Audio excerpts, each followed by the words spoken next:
존귀하신 주 하나님 아버지, 이 시간 사무엘의 간곡한 권면이라는 제목으로 말씀을 나누고자 합니다. 주께서 말씀에 힘을 더하여 주시고 말씀이 우리의 신비에 새겨지게 하시고 성령의 감동이 있게 하시고, 그래서 말씀이 살아 움직이는 역사가 있기를 원합니다. 하나님의 은총이 이곳에 모인 사랑하는 모든 성도들에게 함께 하옵소서. 예수님의 이름으로 기도하옵나이다. 아멘. 이스라엘 백성들에게 있어서는 하나님은 어떤 분일까? 혼자 생각에 이스라엘 백성들에게 있어서 하나님은 그들에게는 성경이 주어졌잖아요. 태초에, 저는 그게 너무너무 좋아요. 태초에 하나님이 천지를 창조하십니다. 창조주의 하나님, 그 한마디에서 모든 결론이 난 거 아닙니까? 태초에 하나님이 천지를 창조하십니다. 첫째, 둘째, 셋째, 넷째. 사람을 지으시고 하나님의 형상대로 사람을 생기를 불어넣어 주시고, 아브라함을 부르셔서 큰 민족을 이루게 하시고, 큰 민족을 이루는 과정에서 애굽에 보내시고, 애굽에서 큰 민족을 모세가 이끌어내게 하시고, 광야에서 성막을 지게 하시고, 예배하는 것을 가르쳐 주시고, 율법을 가르쳐 주시고, 아브라함에게 약속해 주셨던 것처럼 약속의 땅에 들어가게 하시고, 땅을 분배하게 하시고, 하나님의 약속이 실현되는 그 역사, 하나님의 위대하심이라고 믿습니다. 그 하나님이 우리의 하나님이고 나의 하나님이고, 그 하나님이 내 안에 계시고 우리 안에 계시고 교회 공동체 안에 계시고, 우리를 지금도 여전히 이끄셔서 하나님의 나라 백성으로서 하나님 나라의 소망을 가지고 살아가게 하시니, 그러면서도 시시때때로 우리 가운데 임재하셔서 우리를 도우시고 인도하시는 그 하나님의 은혜, 우리가 만입이 있어도 다 감사할 수 없는 하나님의 은혜인 줄로 믿습니다. 참 놀라운 것은요, 이스라엘 백성들이 범죄해요. 죄도 죄지만 하나님을 왕따시키는 거예요. 하나님, 이때까지는 우리 하나님이었지만 이제는 우리의 하나님, 우리의 왕은 하나님이 아니라 이제 인간이 되었으면 좋겠습니다. 와, 세상에 그럴 수 있습니까? 우리의 왕은 이제 하나님이 아니고, 보이지 않는 하나님이 아니고 보이는 왕이 우리의 왕이 되었으면 좋겠습니다. 참 하나님이 얼마나 마음이 넓으신지 그것마저도 수용하십니다. 그리고 하나님을 배신한 그들을 향해서 너희들이 정말 복을 받으려면 이렇게 해야 된다. 복 받을 수 있는 비결을, 복 받을 수 있는 길을 열어주시고 은혜를 베풀어 주시는 것을 볼 수가 있습니다. 하나님을 경외하는 사람에게는 반드시 하나님이 복을 주십니다. 아멘이십니까? 하나님을 우러러 경배하는 사람, 하나님을 바라보는 사람, 하나님의 얼굴을 구하는 사람, 하나님의 은혜를 사모하는 그들에게 반드시 하나님은 그들의 하나님이 되셔서 그들과 함께 하시고 그들을 도우신다고 하는 사실입니다. 이스라엘 백성들은 지나간 역사를 통해서 분별할 수 있는 분별력이 있었으면 좋겠는데, 이스라엘의 우둔함은 지나간 역사를 통해서도 배우지 못한다는 거예요. 스페인 출신인 미국 철학자 산타 야나는 이렇게 말합니다. 과거를 기억할 줄 모르는 사람들은 과거를 되풀이한다. 과거를 기억할 줄 모르는 사람들은 과거를 되풀이한다라고 말합니다.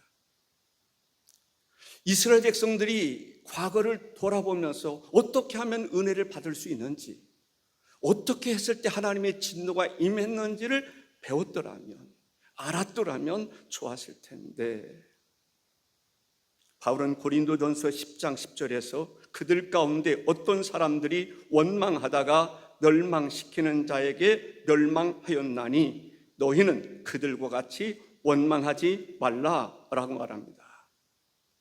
하나님은 이스라엘의 진정한 구원자가 되심을 믿으시기 바랍니다. 하나님은 우리의 진정한 구원자가 되심을 믿으시기 바랍니다.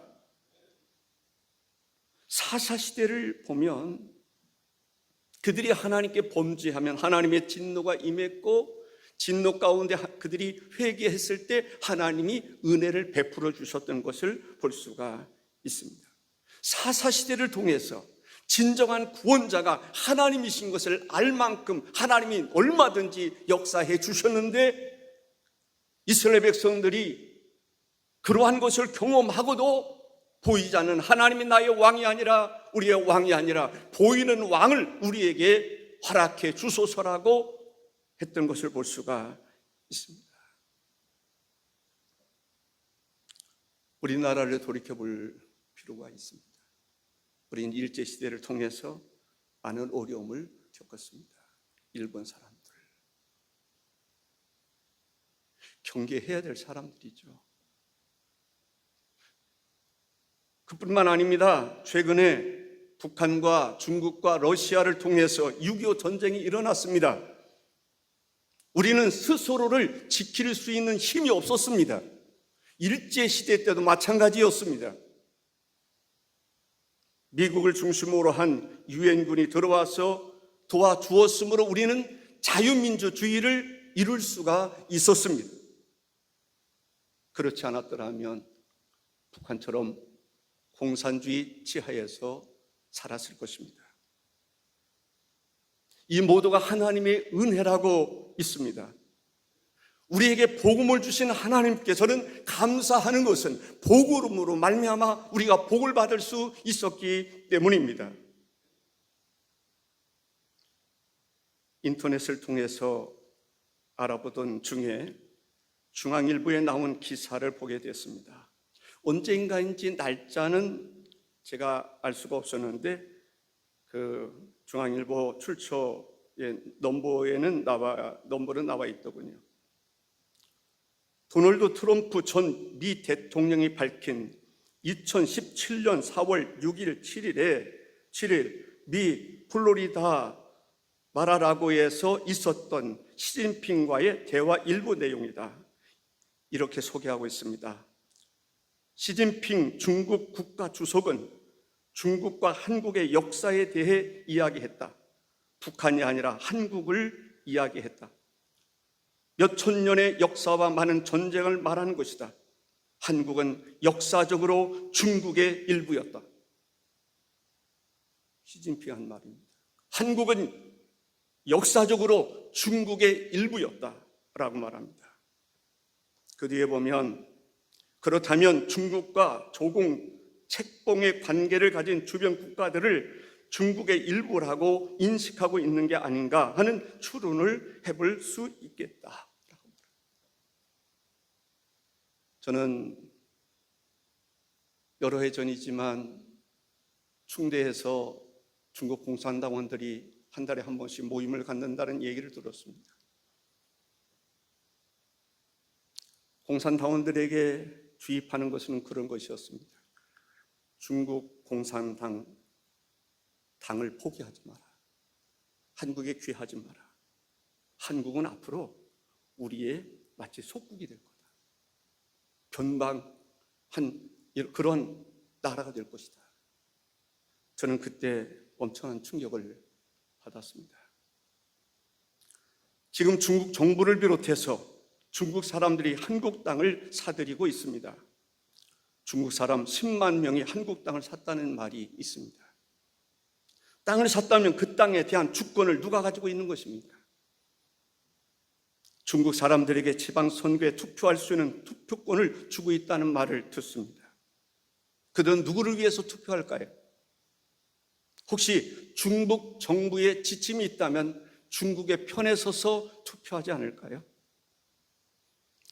이스라엘만 정신 차려야 되는 것이 아닙니다. 오늘 우리나라에도 보고 정신 차려야 될 사람들이 많이 있다라고 생각을 합니다.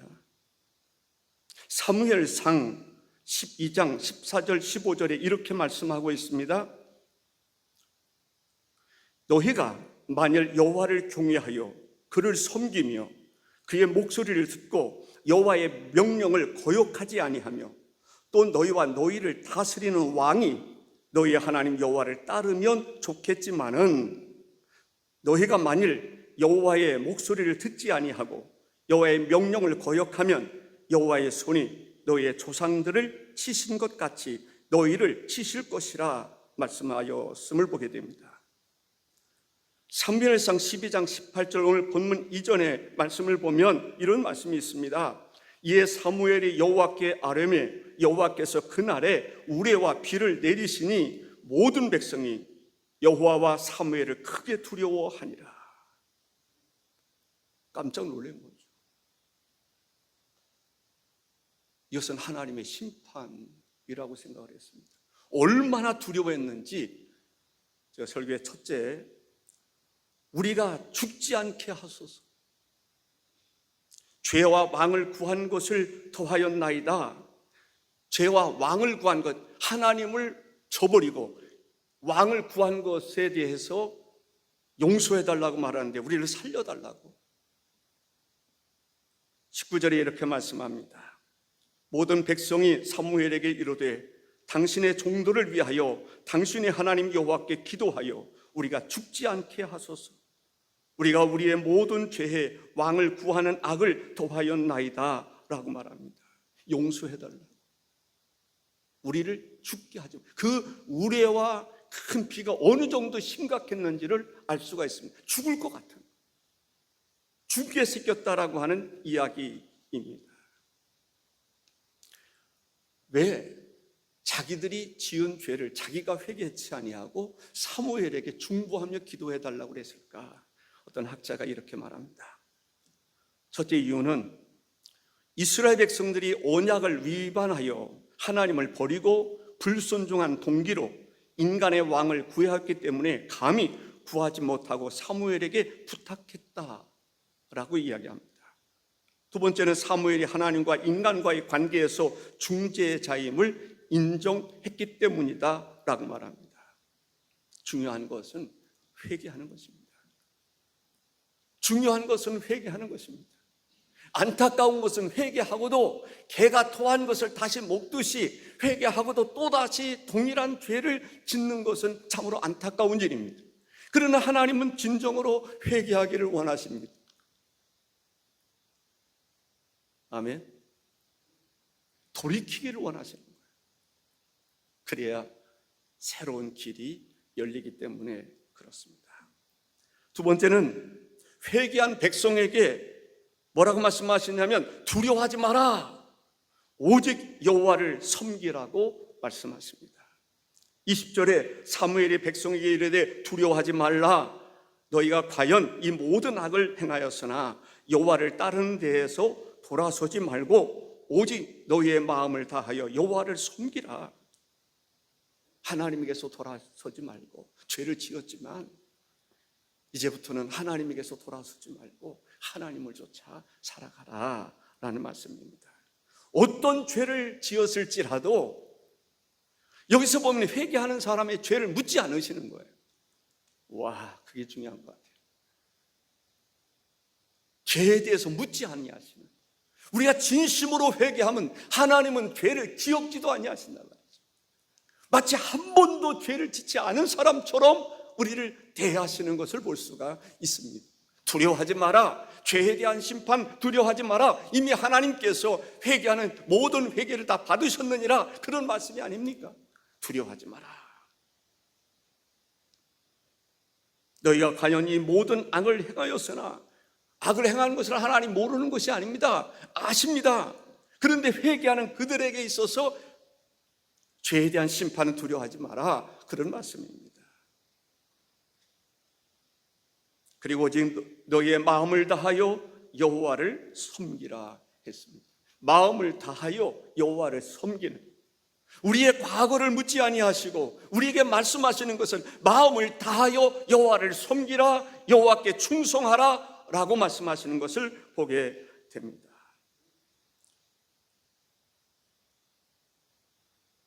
하나님을 섬기는 도를 떠나지 마라.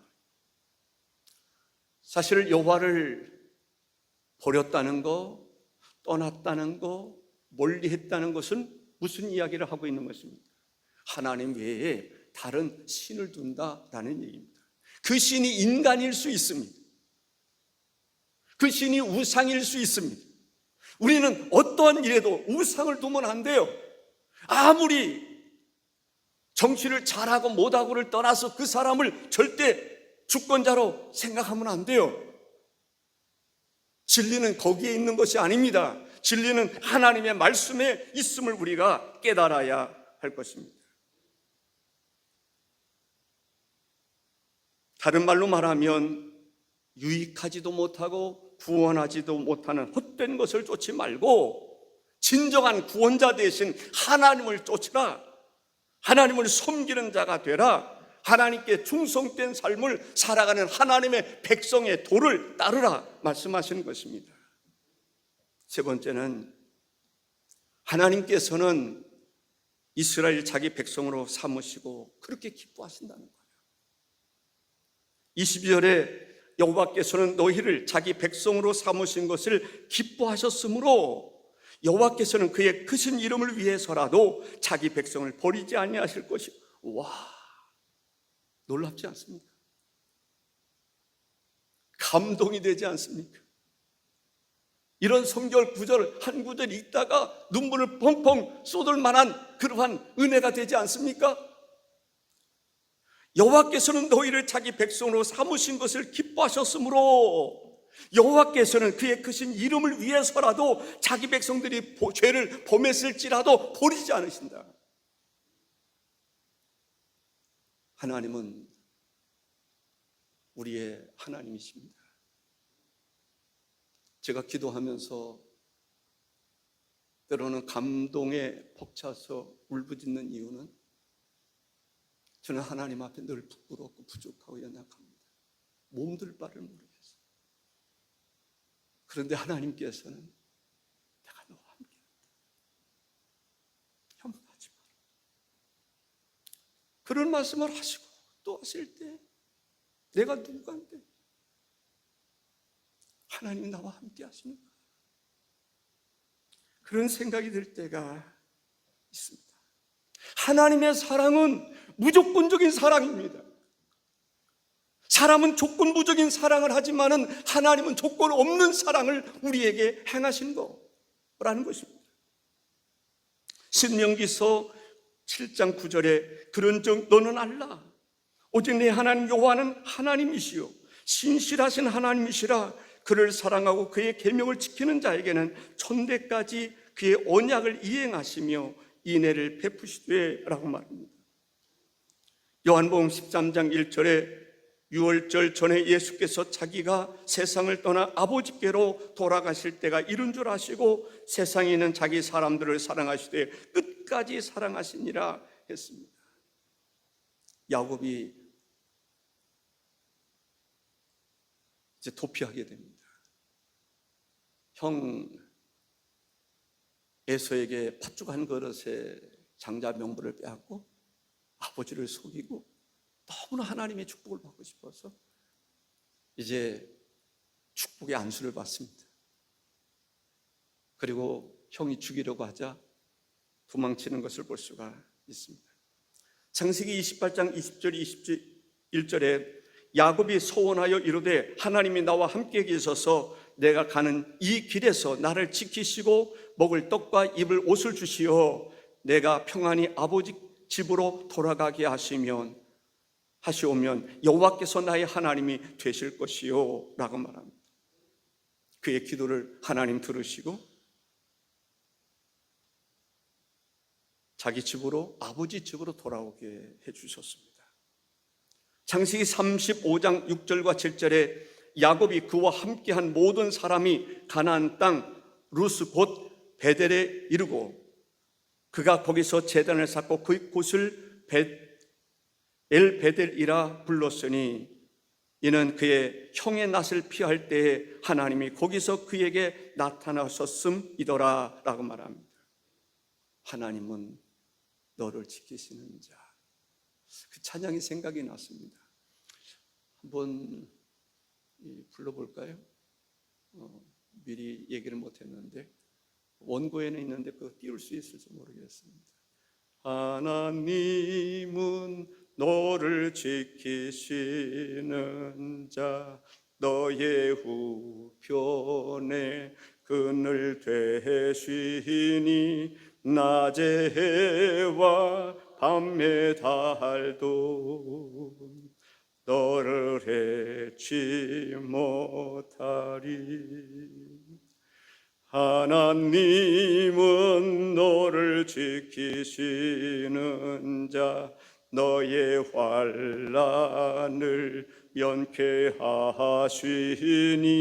그가 너를 지키시리라. 너의 출입을 지키시리라. 눈을 들어 산을 보아라. 너의 도움 어디서 오나. 천지 지으신 너를 만드신 여호와께로다. 그렇습니다. 하나님은 우리를 지키시는 분이십니다. 낮의 해가 우리를 해하지 못하도록 그늘로 우리를 지키시고 밤에 달이 해치지 못하도록 하나님께서 따뜻하게 불기둥으로 우리를 지키시는 하나님이십니다.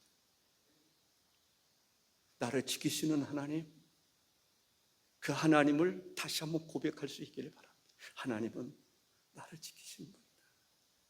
얼마나 지키시고 싶었으면 내 안에 계시겠어요? 얼마나 우리를 보호해 주시고 싶으셨으면 우리를 주의 날개 아래 품어주시겠어요? 내가 주 안에, 주님이 내 안에 거하시는 그 주님의 사랑과 지키심, 그 하나님을 신뢰하시기를 바랍니다. 네 번째는 사무엘은 기도를 쉬지 않으며 계속해서 선하고 의로운 길을 가르칠 것이다 라고 말씀하고 있습니다. 지역하면 정령 내가 너희를 위하여 기도하기를 쉼으로 여호와께서 범죄하는 일이 내게 결단코 있지 않을 것이다 라고 말합니다. 쉬는 이란 말은 하돌이라는 말인데 히브리어로 잠시라도 휴식을 취하지 않는 것을 말합니다. 하나님은 잠시라도, 사무엘은 무슨 얘기를 하냐면 내가 잠시라도 쉬지 않겠다, 무엇을 기도하는 것을 쉬지 않겠다라고 말합니다. 대단한 고백 아닙니까? 내가 잠시라도 휴식을 즐기지 않을 거야. 휴식하지 않을 거야. 너희를 위해서 기도할 거야. 이스라엘 민족을 위해서 기도할 거야. 아멘. 예, 그러한 결단이 여러분들 가운데서도 아멘, 아멘 이렇게 울려 퍼지면 좋겠습니다. 아멘. 예, 좀 부족하도 자신감이 없는 아멘이라도 아멘하는 그들에게 하나님의 은혜를 주신다고 하는 사실입니다. 공동 번역에 보니까 이렇게 나와 있더군요. 나도 너희를 위하여 기도하리라. 기도하지 않는 죄를 야훼께 짓는 일은 결코 없으리라. 나는 너희에게 무엇이 좋고 바른 일인지를 가르쳐 주리라 말합니다. 유대인들은 하루에 3번씩 기도하는 것을 이렇게 기도의 정상으로 이렇게 생각을 했습니다. 사무엘도 어떤 면에서는 내가 하루 3번 아침, 점심, 저녁, 우리가 식사도 아침, 점심, 저녁 먹으면 다 먹는 거 아닙니까? 그 아침 먹으면 그 기운이 어디까지 가죠? 점심 때까지 가고, 점심 먹으면 또 저녁 때까지 가고, 저녁 먹으면 또 아침 때까지 가고. 사무엘의 기도 쉬지 않겠다. 기도의 여운 멈추지 않겠다는 거예요. 끊어지지 않겠다라는 것입니다. 뿐만 아니라 기도하면서 선하고 의로운 길을 가르쳐 줄 것이다 라고 말하고 있습니다. 다섯 번째, 너희는 마음을 다하여 진실이 섬기라. 여호와를 진실된 마음으로 섬기라. 이렇게 말씀하고 있습니다. 24절에 이렇게 말합니다. 너희는 여호와께서 너희를 위하여 행하신 그 큰 일을 생각하여 오직 그를 경외하며 너희의 마음을 다하여 진실이 섬기라 했습니다. 하나님이 큰 일을 행하셨다. 큰 일에 대해서 본문이 어떤 이런 것이다 라고 소개하지는 않았습니다. 그런데 제 마음속에 이런 생각이 들었습니다. 하나님이 이스라엘을 위해서 큰 일을 행하신 것이 뭘까? 아브라함을 택하신 것입니다. 아브라함을 통해서 큰 민족을 이루시는 거예요. 선민 이스라엘을 세우시는 거예요. 큰 일을 행하시는 거예요. 하나님께서 아브라함에게 약속하셨는데 아브라함의 아들이 몇 명이라고요? 12명인가요? 한 명. 이삭이 야곱, 야곱이 요셉, 12지파. 하나를 보면서도, 손바닥만한 구름을 보면서도 소낙비를 보듯이 하나를 보면서 하나 속에 큰 민족을 그려내시는 분이 하나님이십니다. 그렇다면 여러분 한 사람 한 사람도요, 하나님이 쓰시면 얼마든지 놀랍게 쓰실 줄로 믿습니다. 우리의 자녀들도 마찬가지입니다. 하나님께서 쓰시기를 원하시면 우리의 자녀 한 사람이 10골을 담당하고 한 민족을 담당할 수 있는, 얼마든지 하나님께서 요셉을 통해서도 역사하지 않으셨습니까? 다윗을 통해서 역사하지 않으셨습니까? 여러분들의 자녀에 대한 꿈도 가지시면 좋겠어요. 기도도 좀 세게 했으면 좋겠어요. 믿음으로 하나님 앞에 기도하면 좋겠어요. 하나님께서 들어 쓰시기를 기도하시면 좋겠습니다. 모세의 지팡이를 통해서도 역사하시는 하나님, 아론의 지팡이를 통해서도 역사하시는 하나님, 여러분들의 자녀들이 여러분들이 볼 때는 부족해 보이지만은 하나님께서 보실 때는 얼마든지 쓰시기에 합당한 사람이 되리라고 믿습니다. 그들을 위해서 기도하고 그들에게 비전을 심어주고 꿈을 갖게 해주고 꿈을 이루게 하시는 분은 하나님이신 줄로 믿습니다. 큰 일을 행하신 하나님, 출애굽하게 하시고 이스라엘 백성들을 애굽에서 이끌어내시고, 거기 있으면 안 되잖아요. 애굽은 세상을 의미하잖아요.